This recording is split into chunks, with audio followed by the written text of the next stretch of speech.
Hey, so glad that you can make it to work with me today into my office. And it's days like this that are really kind of not so fun for me because it's raining and traffic's really bad, and I'm 30 minutes late getting in my office because of it.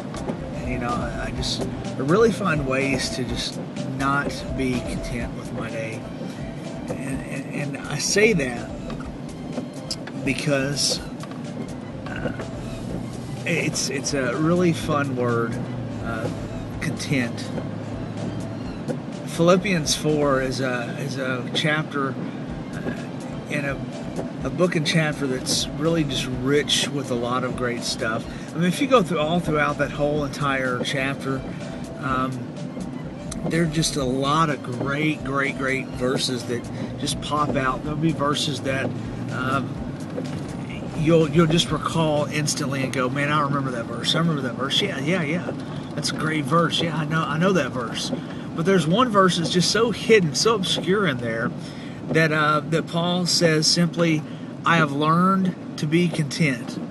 And man, I don't know about you, but I kind of get a little bit of a grace from that to know that he said, I have learned to be content.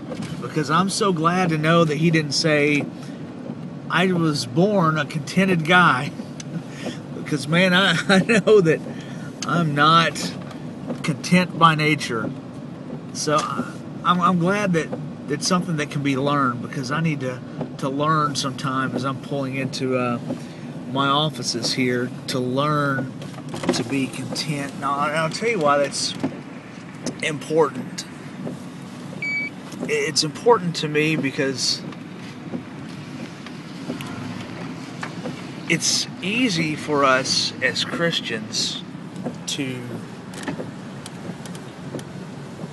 when everything's going right as Christians, for us to be content. Even as worship leaders and worship pastors, when things are going our way, when everything seems to be falling into place, man, it's easy for us to be doing our jobs. It's a great day to be worshiping the Lord. It's great for us to say that.